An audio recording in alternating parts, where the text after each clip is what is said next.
Hello and welcome back to the another episode of Daily Quiz for IAS Prelims 2025. It is 30th October today, and in this video we are going to discuss various types of questions. Before we will start our discussion, before we will start solving these questions, I would like to give you the brief introduction about the video so that you will get more connected with it. In this video, every day we discuss three types of questions.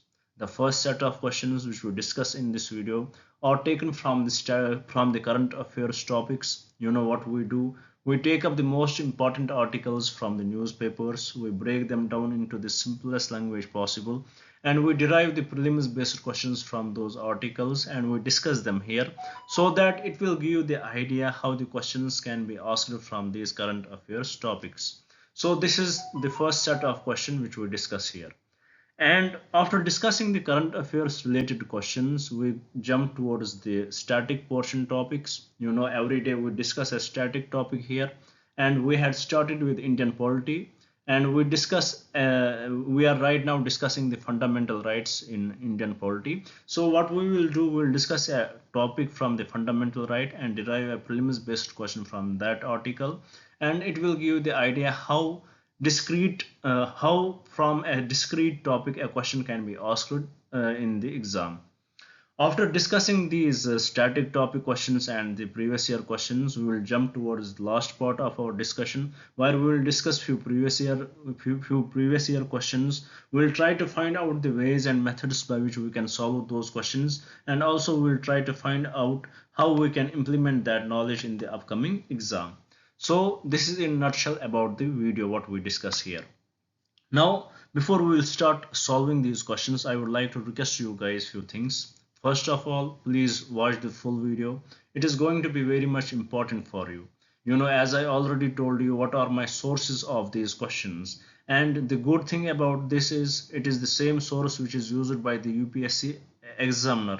So there are high chances that even questions can coincide, even if not the questions completely, but at least the concepts or money statements will coincide definitely. So it is better for you being on the safer side to watch the full video, grab as much knowledge as possible from this video.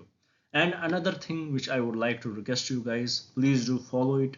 Please do note down these questions somewhere else, or at least take the screenshot of these questions.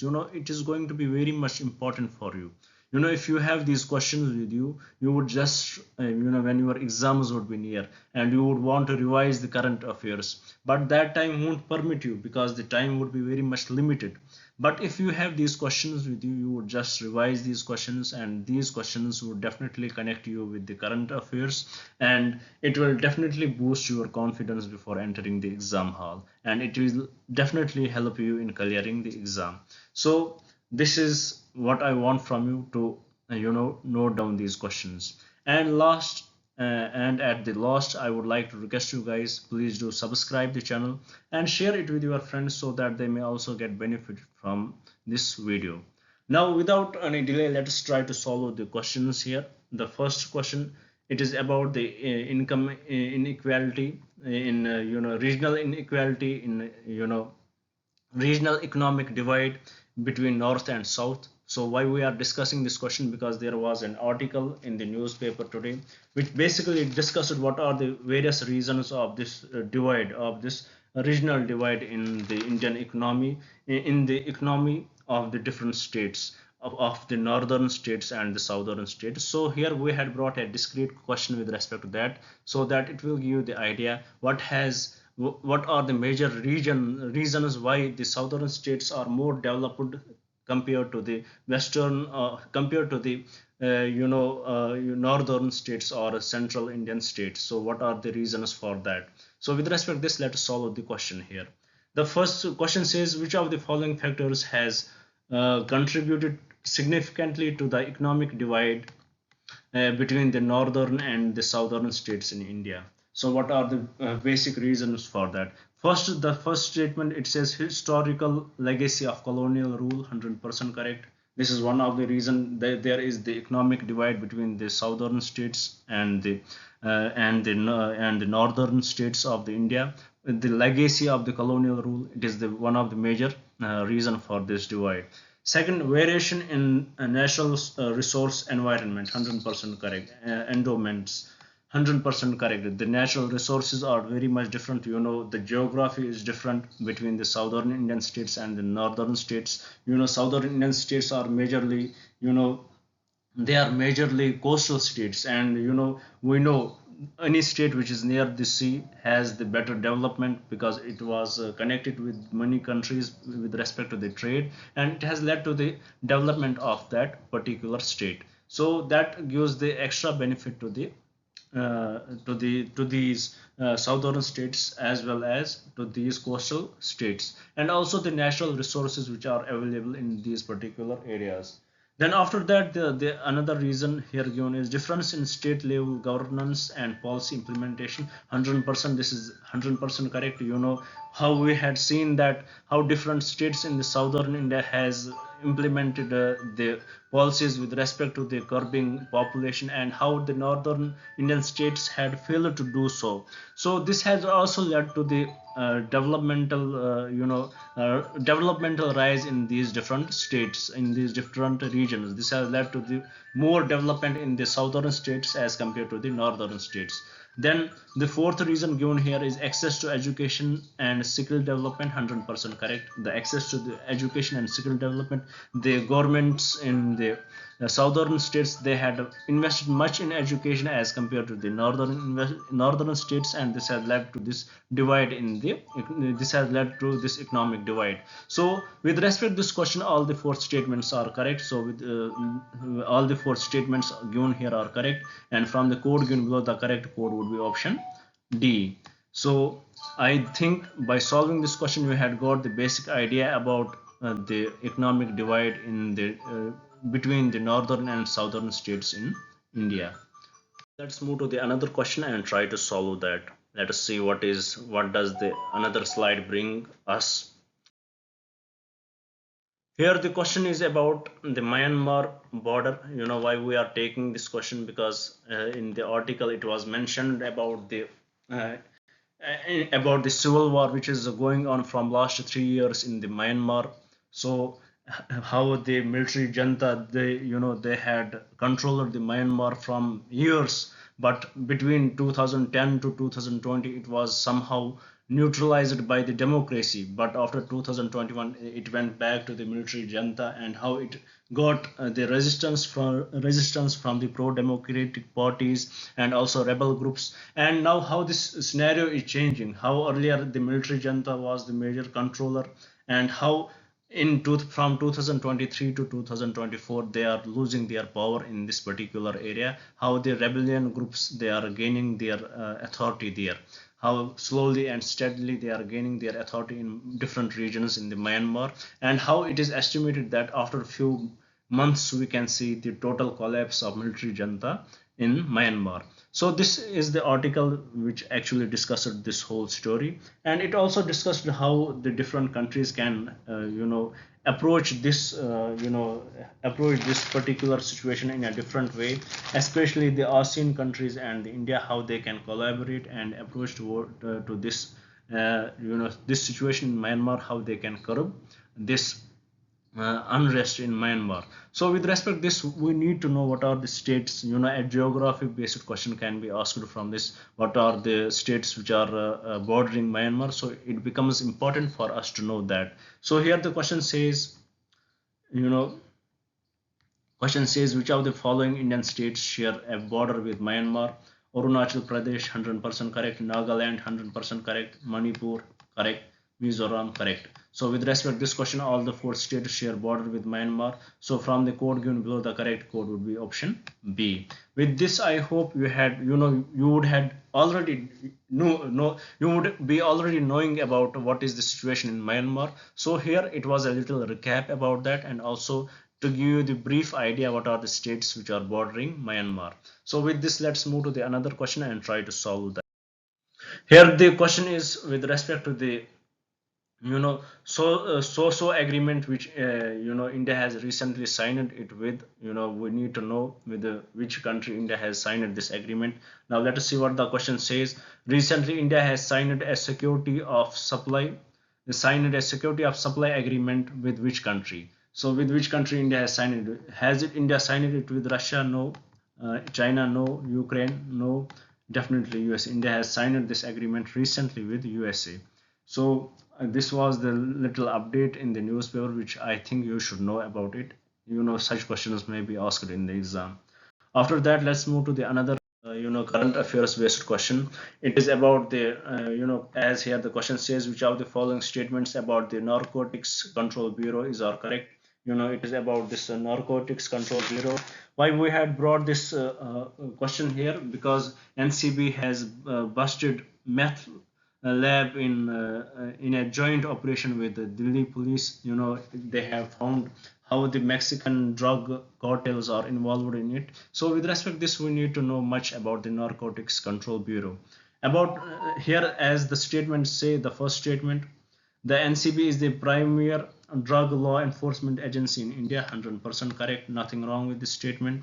Second statement, it operates under the Ministry of Health and Family Welfare. Totally incorrect. It operates under the Ministry of whom it operates under whom ministry. So this statement option 2 is incorrect. Option 3, the NCB is responsible for coordinating actions against drug trafficking and abuse. 100% correct. This is very straightforward statement, nothing wrong with it. And the fourth statement here, it was established in 1986. This is also correct. So with respect to this question, the correct statements are option 1, option 3 and option 4, and from the code given below, the correct code would be option D, which is 1, 3 and 4 only. So by solving this question, I hope you had got the basic idea about the Narcotics Control Bureau, when it was established, under which ministry it does work in, and how it is able to enforce the, laws with respect to the drug, how it is able to enforce these drug laws, drug related laws, drugs abuse related laws. So with this, I hope you had understood it. Now let's move to the last question from the current affairs. Here the question says, it is about the which of the following statement regarding the East Pacific rise are correct. Why we had taken this? Because there was a picture in the Hindu newspaper which talks about the how in this region, at the 2000 more than 2000 kilometers depth, the life has been found there. you know it was found, two worms were found there, and it was an astonishing discovery there. So with respect to this, it becomes important for us to know what this East Pacific rise is. First of all, the first statement says the East Pacific rise is an underwater mountain range formed by tectonic activities. 100% correct.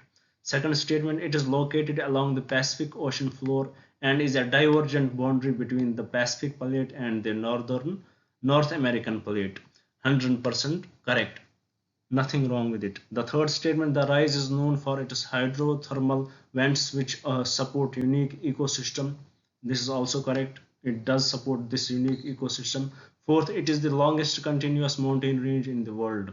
No, this is totally incorrect, totally absurd statement. Here about the second statement, I think it is also incorrect, because it connects the North American plate with the towards the Antarctic plate. I think there is some confusion here.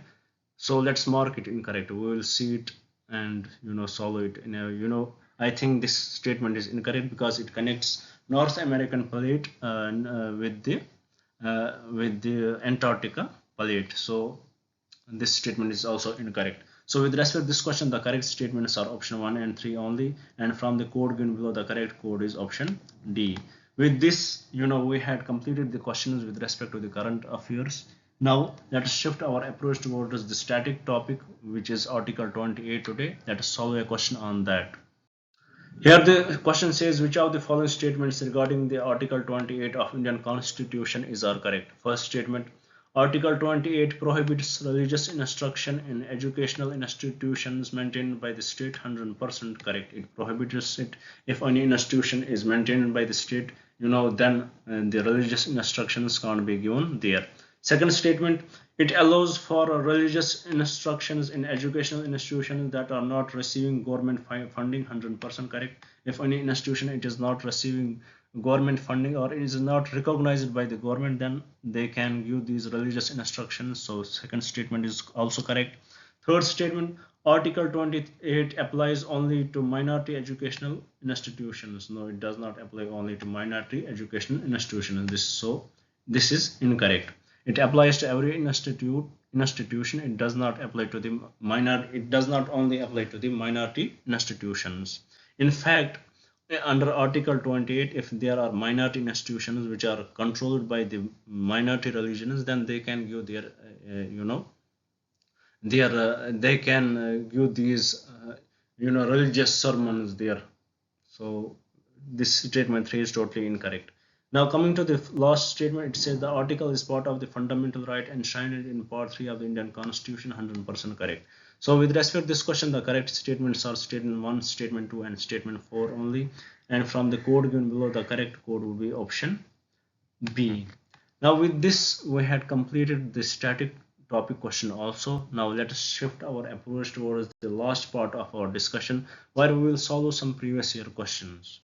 Here the first question, first previous year question which we are going to discuss is, it says in the context of Indian freedom struggle, 16th October 1905 is well known for.